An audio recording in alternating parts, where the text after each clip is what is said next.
Previously on Big Brother. The second episode of the season dropped today. We got a lot of developments to talk about in this one. So much, in fact, I had to take notes. We had alliances starting this episode. We got beef starting. People already selling their game. Rachel Glaze, and we also got Vince officially saying his nominations going into this week. I'm going to get into all that happened, but I want to speak on the nominees that Vince chose for this week first and foremost. Vince decides to go ahead and put up Zay, Ashley, and Amy for this week. His rationale for putting up Zay was because he was sus. People thought he was the accomplice from the beginning of the episode. And then Amy just made it easy for him to choose his next two people to go up. Amy and Ashley, I should say, because this whole SHOWERGATE shit going on in the house is crazy. First of all, for Vince to just offer up his shower as randomly as he did, and then get mad when Ashley, somebody you don't know, you just met them like yesterday, takes an hour and a half to 2 hour shower. She's taking advantage of a situation that you created. There gotta be like 8+ showers in a Big Brother house. Why did you have to offer up your HOH room bathroom? You was flexing. You know your room is the shit, and you was like, if anybody want to use the bathroom, y'all got it. So then you can't be mad at Ashley for using the bathroom that you offered her. Now, if I'm another contestant, I'll be like, okay, yeah, that's pretty weird. She's taking an hour and a half to 2 hour shower. But are we forgetting that he offered her the shower? Like, if I'm gonna offer her the shower, I'm at least gonna make sure that I took a shower before she took a shower. That's not to say that he should have known that she takes 2 hour showers, but bro, it's your shower. Go ahead and shower first. Now you sitting here sick, you can't go to sleep because you're trying to take a shower, and this girl's in there for an hour and a half plus. Crazy too, because she's the only person we see take a shower in this HOH bathroom. But it made it easier for him to nominate her.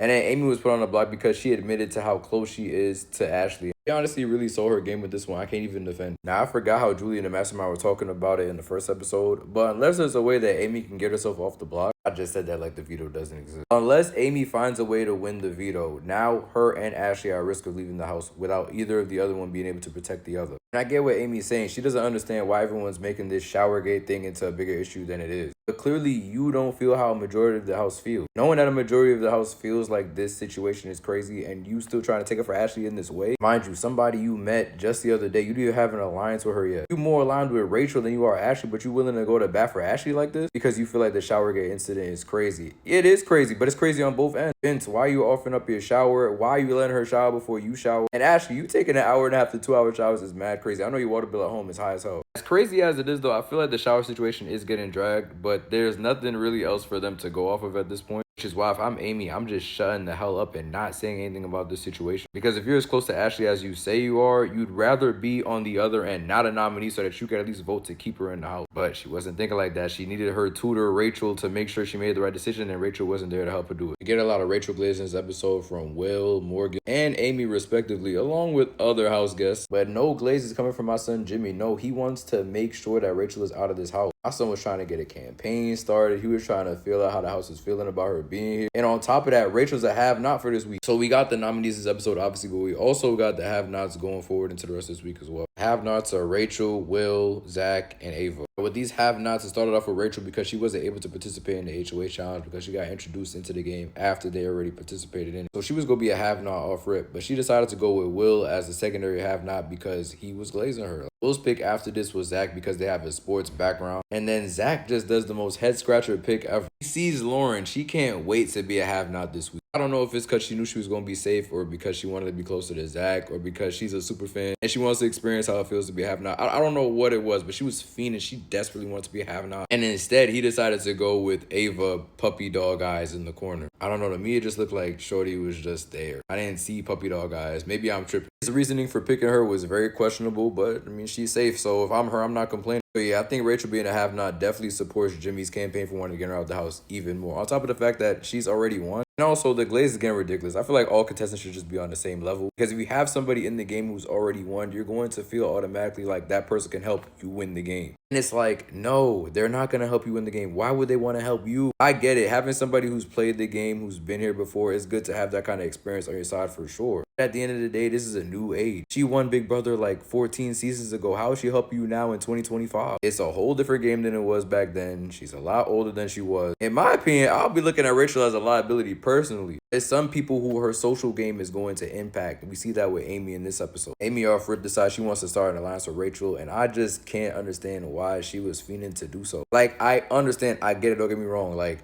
having Rachel on your side, somebody with that experience, I get it. I literally just illustrated it just now. But I don't know. I feel like the idea Rachel had to just have the 20-year-olds go at it against each other so that the moms can just stay out the way and kind of coast throughout the game. Like, yeah, it's a strategy, but like, it's not a strategy that took a mastermind to make it up. If you're older and maybe not as in shape and you see these young people that are here jacked trying to win this money, it would make sense for you to want them to go at each other instead of going up against you, because you feel like in any matchup, in any situation that you are with that athletic person, you're going to be on the other end of it. I'm not mad at them working together, but I don't know. I just wouldn't hitch my ride to Rachel, being that she's already won the game. And not every contestant is going to be happy that she's just here playing the game with them. That's somebody who's going to have eyes on her. So after this week, I'm very interested to see how Rachel plays the game and how long this alliance is going to keep up if Amy doesn't go home this week. We got two other alliances taking place this episode. We got Morgan, Mickey, and Jimmy forming the triple threat alliance. And I kind of like this alliance. I ain't gonna lie. I've already messed with Jimmy. I like the way he's moving out the gate, trying to get Rachel about the house. Morgan and Mickey, they gotta grow on me though. Morgan was glazing Rachel a little too hard. Like, yes, she's played this game before, but that does not help y'all in 2025. I just feel like the longer Rachel stays in this house, the longer she's able to utilize her social game to get over on these players, the worse it's gonna be for them. Yeah, I like this alliance. I think they're gonna go a long way. Hopefully they keep it together. It's still early, but I do like all these characters in this alliance. Then we got another alliance formed, Vince and Kelly. I'm kind of indifferent towards this alliance. It's just like, okay, like I guess. Kelly offering to go up week 1 though was mad crazy. I just started this final 2 alliance with you and you just want to go up with, like, you feel like you have something to prove to me? We're in the final 2 alliance. Of the nominees currently set, I wouldn't be mad if Ashley ended up going home. Honestly, either Amy or Ashley would be cool, but Ashley in this episode, she was doing a little too much. Like, clearly the man is trying to have conversations to figure out who he's nominating, who he's putting up on the block. And I get you don't want that to be you. You're hearing everything going around with this SHOWERGATE situation. You got people telling you should go ahead and talk to Vince to get yourself out of that situation. I get it. But just the time and place. Now you got other people seeing that you moving a little crazy in this way. Just make yourself even more of a target. If you don't go home this week, people are going to remember shit that happened the weeks prior. It's so hard to make any kind of moves in the first week, but every move counts at the same time. Before I go, I just want to talk about this accomplice situation. At the beginning of the episode, the housemates had to decide who they thought was the accomplice the Mastermind was talking about in the last episode. He had 5 votes for Zay and 11 votes for Riley. Riley ain't like that too much. He was bitching about it throughout the episode. I'm glad it did not drag on as long as I thought it would. But it made me look at Riley like,